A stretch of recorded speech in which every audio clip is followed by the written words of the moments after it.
네, 안녕하세요, 여러분. 오늘은 긍정 마인드와 행복 4주차 강의를 이제 여러분하고 하려고 하고요. 네, 4주차 강의도 온라인으로 진행을 하게 되어서 네, 좀 안타깝지만 어서 이제 매주 이제 바라는 바긴 한데 어서 코로나가 빨리 종식돼서 어, 대면으로 강의실에서 만나 뵀으면 좋겠고요. 일단 4주차 강의는 인간관계에 대한 얘기를 좀 할 거예요. 그래서 내용은 어떻게 보면 앞에 부분보다 더 여러분들에게 친숙한 내용일 수 있으니까 네, 재미있게 들어주셨으면 좋겠고요.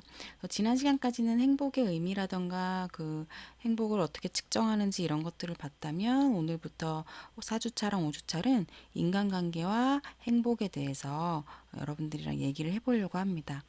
그래서 오늘은 이제 인간관계 행복의 첫 주 강의를 진행할 거고요. 네. 그래서 오늘은 이렇게 네 가지에 대해서 얘기를 해볼 거예요. 그래서 오늘은 인간관계에 대한 거기 때문에 아무래도 여러분들이 관심을 많이 갖지 않으실까 하는 생각을 합니다. 그래서 첫 번째는 친밀한 관계라는 게 어떤 걸 얘기하나, 우리가 물론 친밀한 관계가 뭔지 어느 정도 다 알고 계시지만 뭐라고 할까요? 그러니까 학자들은 어떻게 얘기를 했는지 이런 것들에 대해서 좀 보면서 우리 자신의 친밀한 관계에 대해서 점검을 해본다고 하면 생각하면 좋을 것 같아요. 두 번째는 인간관계에서 경계한 측면이 있는데 그게 어떤 건지를 좀 볼 거예요. 인간관계라는 게 우리의 행복이랑 아주 관련이 크기 때문에 이렇게 우리 긍정마인드 수업에서 2주 동안이나 인간관계 이야기를 하는 거거든요. 그래서 그 인간관계가 행복에 어떤 긍정적인 기분을 주기 때문에 중요한 건데, 그래서 이 관계에서 경계한 측면이라는 게 어떤 것인지 이걸 좀 살펴보려고 합니다. 그리고 세 번째는 인간관계 중에 이제 친밀한 관계 우리 배운다고 했잖아요. 그 친밀한 관계를 이제 우정과 사랑, 여기서 낭만해라는 말로 표현을 했는데 우리가 생각할 때는 네, 우리가 생각하는 사랑, 연애할 때 그 하는 그런 애정 그런 걸 생각하시면 돼요. 그래서 우정과 낭만에 대해서도 잠깐 그 차이를 얘기를 좀 할 거고요. 오늘은 마지막으로는 다양한 종류의 사랑에 대해서 간단하게 말씀드리고 오늘 강의는 끝날 예정이에요. 그리고 다음 주에는 좀 더 사랑이나 애착 이런 것들하고 관련해서 얘기를 해보려고 합니다. 네. 그래서 인간관계와 이제 행복의 관련에 대해서 먼저 볼게요. 왜 이렇게 행복에 인간관계가 중요한 건가 한번 생각을 해보도록 하겠습니다. 네, 사람은 근본적으로 사회적인 존재라고 합니다. 우리 이렇게 카페에 가보면 사람들이 많이 이렇게 서로 모여서 두 명, 세 명, 뭐 여덟 명, 열 명 이렇게 모임을 갖고 이렇게 수다도 떨고 서로 정보도 공유하고 서로 위로나 지지도 해주고 공감도 해주고 이런 장면들을 많이 볼 수 있고요. 여러분들도 아마 주위의 동료들, 또래들, 친구들이랑 그런 관계를 많이 맺고 있으실 거라고 생각을 해요. 물론 그런 관계를 많이 맺지 못하는 경우도 있고, 근데 이제 인간관계를 많이 맺어야만 한다. 많이 맺는 것만이, 뭐, 그게 정상적인 거다. 이렇게 말할 수는 없어요.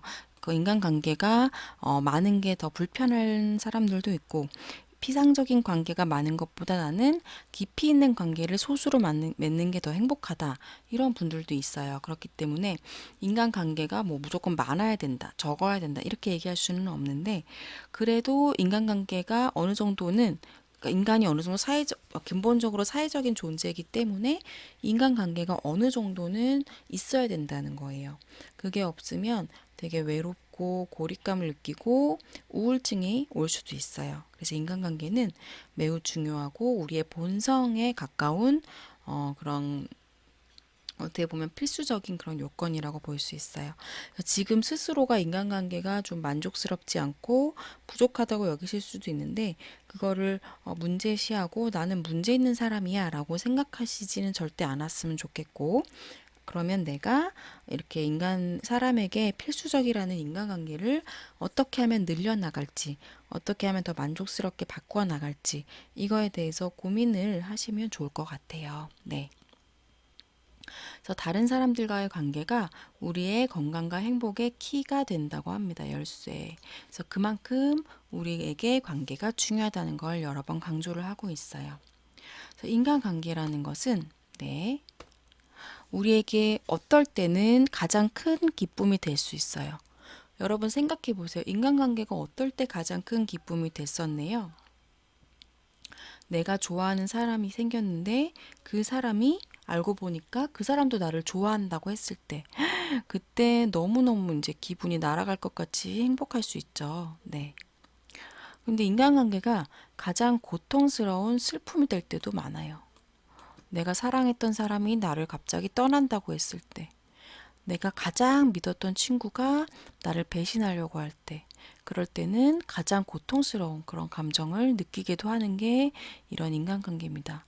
그렇기 때문에 사람들이 인간관계가 이렇게 기쁨도 주고 우리 건강과 행복의 열쇠라는 거 알고 있지만 맺지 않는 경우도 있고 인간관계를 피하는 경우도 있어요.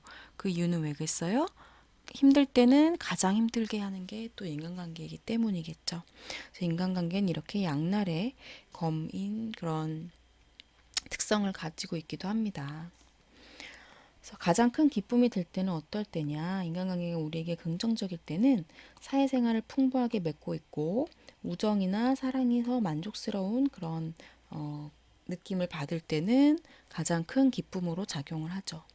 하지만 인간관계가 슬픔일 때는 사회적으로 고립되었을 때, 학교 생활하면서 경험해 보셨을 수도 있는데, 지금 내가 속한 그 집단 안에서 내가 소외되고 따돌림을 당할 때는 세상에서 그것만큼 괴로운 일이 없죠. 가장 고통스러운 순간이 될 수 있습니다. 불량한 인간관계, 친구 관계가 있기는 한데 얘들이 나를 이용하는 것 같다거나 뭔가 나에게 진심이 아닌 것 같다거나 내가 연애를 하고 있는데 이 사람이 나를 진심으로 사랑하는 것 같지 않다거나 이럴 때는 네, 행복보다는 고통을 느낄 수 있어요. 그리고 인간관계라는 게 이렇게 두 가지 양날의 검과 같은 특성을 갖고 있긴 하지만 사람에게는 매우 중요한데 예를 들어 사람들에게 이런 질문을 했다고 합니다. 이 중에서 한 가지만 포기해야 한다면 무엇을 포기하겠어요? 첫 번째, 훌륭한 교육을 받을 수 있는 기회. 두 번째, 남들이 부러워할 만한 좋은 직업. 세 번째, 만족스러운 연인 관계. 여러분이 이 세 가지를 모두 갖추고 있다고 했을 때 무엇을 먼저 가장 하나를 포기해야 된다면 무엇을 포기할까요?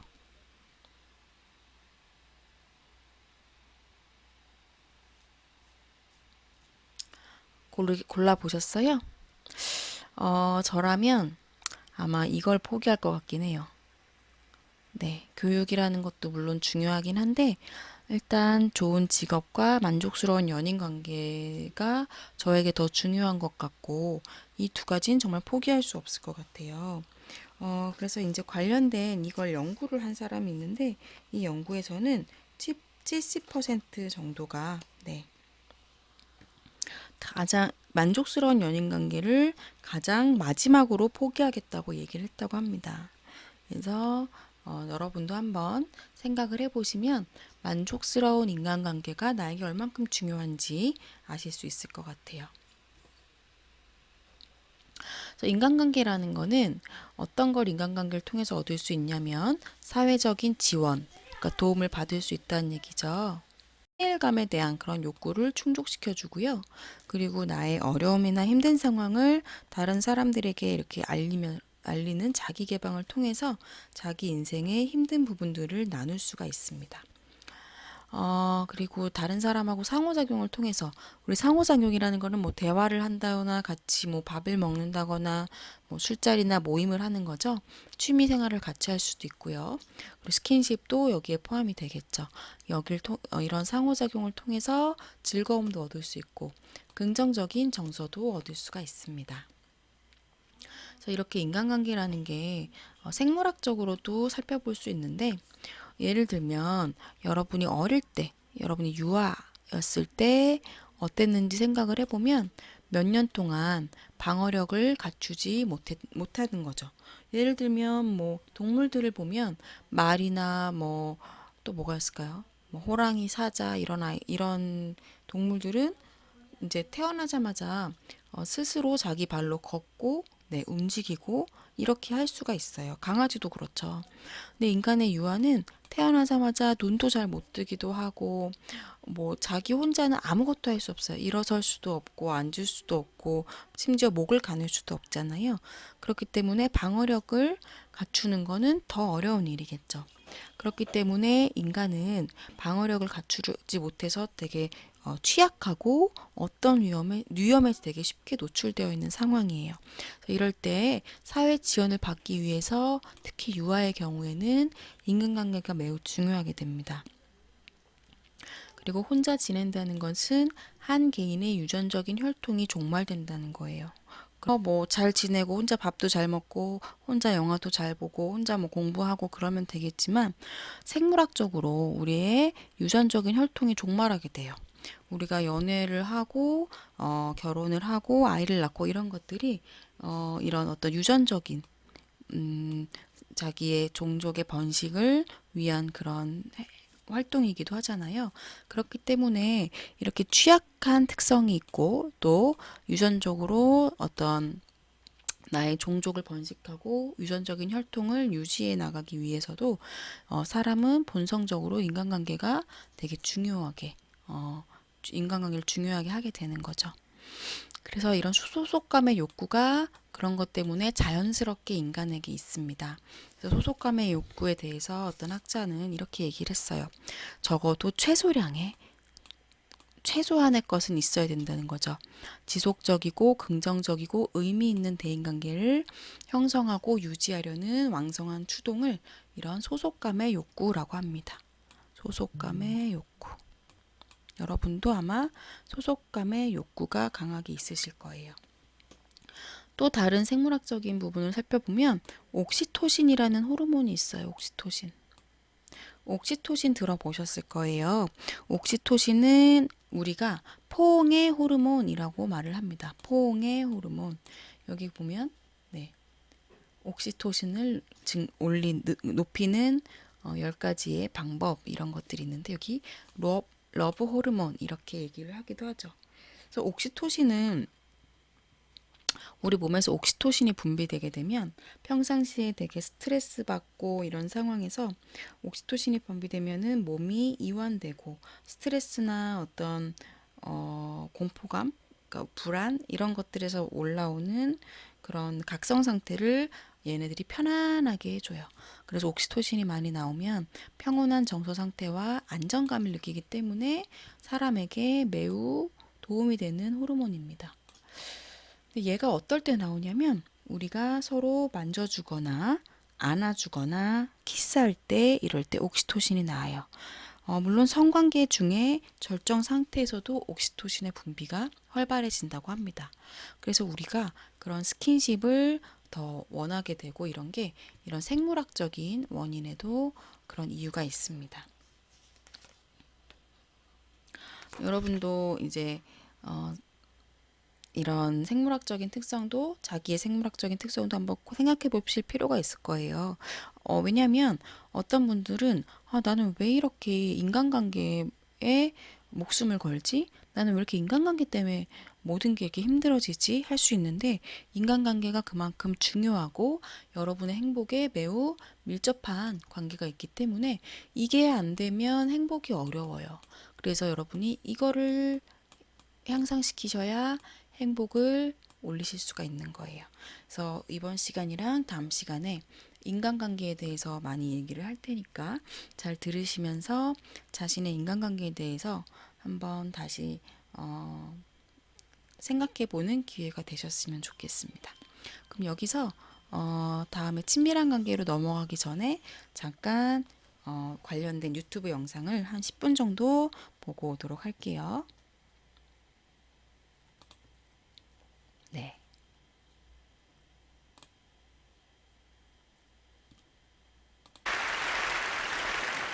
What keeps us healthy, and happy as we go through life.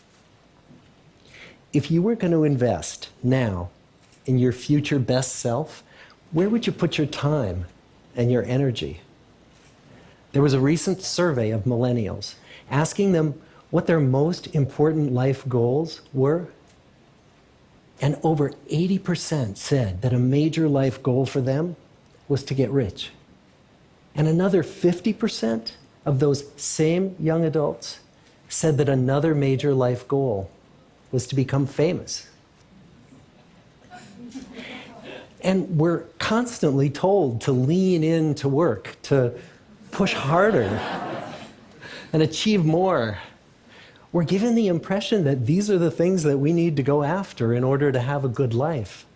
Pictures of entire lives, of the choices that people make and how those choices work out for them, those pictures are almost impossible to get. Most of what we know about human life, we know from asking people to remember the past. And as we know, hindsight is anything but 20/20. We forget vast amounts of what happens to us in life, and sometimes memory is downright creative. But what if we could watch entire lives as they unfold through time? What if we could study people from the time that they were teenagers all the way into old age to see what really keeps people happy and healthy? We did that. The Harvard study of adult development may be the longest study of adult life that's ever been done. For 75 years, we've tracked the lives of 724 men. Year after year, asking about their work, their home lives, their health, and of course, asking all along the way without knowing how their life stories were going to turn out.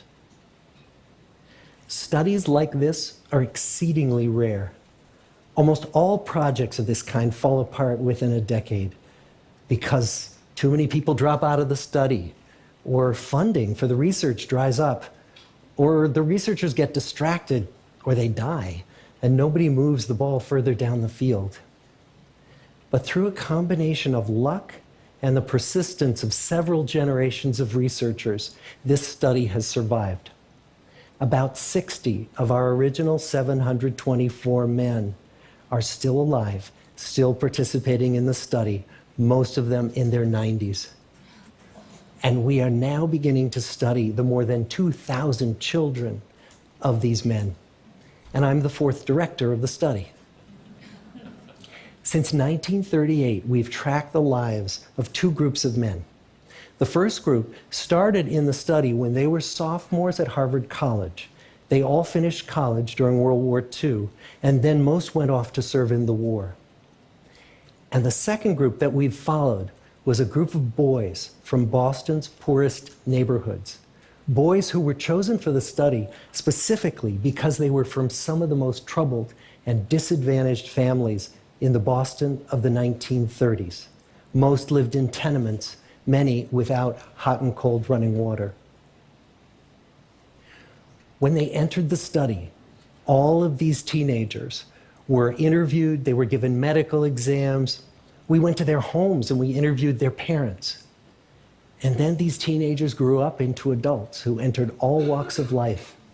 They became factory workers and lawyers and bricklayers and doctors, one president of the United States. Some developed alcoholism, a few developed schizophrenia. Some climbed the social ladder from the bottom all the way to the very top, and some made that journey in the opposite direction. The founders of this study would never in their wildest dreams have imagined that I would be standing here today, 75 years later, telling you that the study still continues. Every 2 years, our patient and dedicated research staff calls up our men and asks them if we can send them yet one more set of questions about their lives. Many of the inner city Boston men ask us, "Why do you keep wanting to study me? My life just isn't that interesting." The Harvard men never asked that question.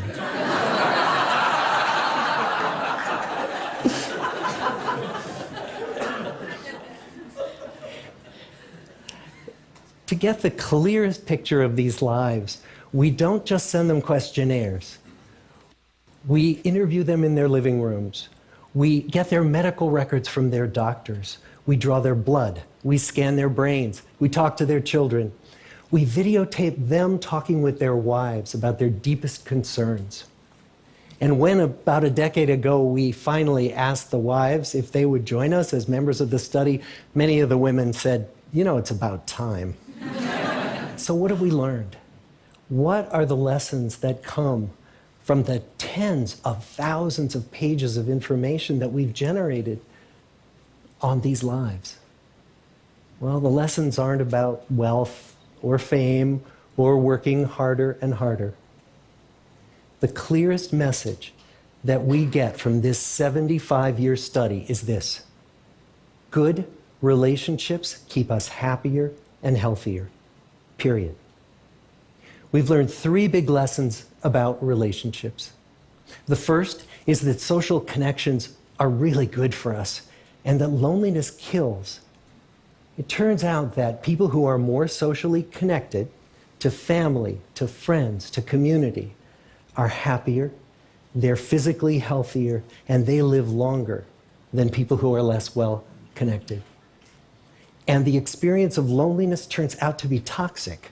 People who are more isolated than they want to be from others find that they are less happy, their health declines earlier in midlife, their brain functioning declines sooner, and they live shorter lives than people who are not lonely.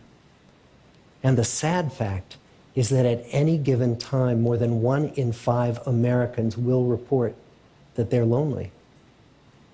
And we know that you can be lonely in a crowd and you can be lonely in a marriage.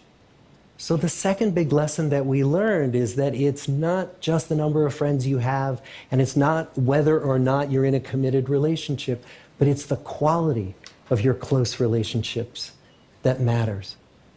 It turns out that living in the midst of conflict is really bad for our health.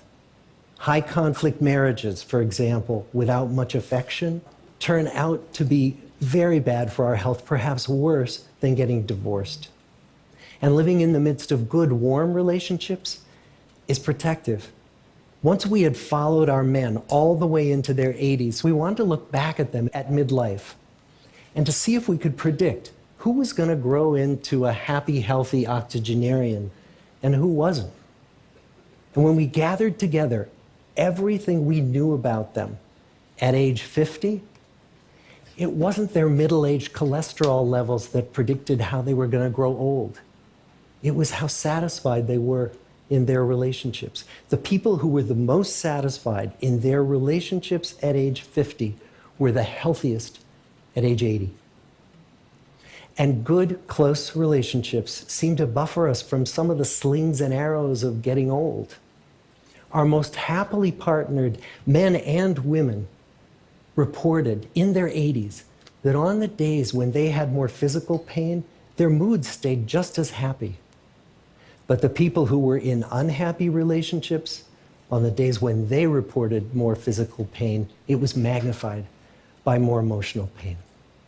And the third big lesson that we learn about relationships and our health is that good relationships don't just protect our bodies, they protect our brains. It turns out that being in a securely attached relationship to another person in your 80s is protective. That the people who are in relationships where they really feel they can count on the other person in times of need, those people's memories stay sharper longer. And the people in relationships where they feel they really can't count on the other one, those are the people who experience earlier memory decline. And those good relationships, they don't have to be smooth all the time. Some of our 네, 여기까지 일단 영상을 보도록 할게요. 영상 재밌게 보셨어요? 영상에 보면은 되게 70년간, 거의 70년 정도 되는 매우 하기 어려운 연구가 수행이 되었고, 이 연구의 결과 재미있는 건 사람의 행복에서 인간관계가 매우 중요하다는 부분이죠. 그래서 이거를 여러분들이랑 나누고 싶어서 영상을 봤고요.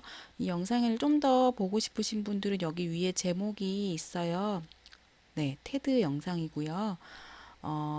로버트 월딩어라는 교수님의 그 영상이니까 찾아서 보시면 좋을 것 같습니다. 그러면은 다시 우리 강의로 들어가서 네. 25분 정도가 돼서 첫 번째 영상은 여기까지 하고요. 두 번째 영상에서 뒷부분 마저 강의하도록 하겠습니다.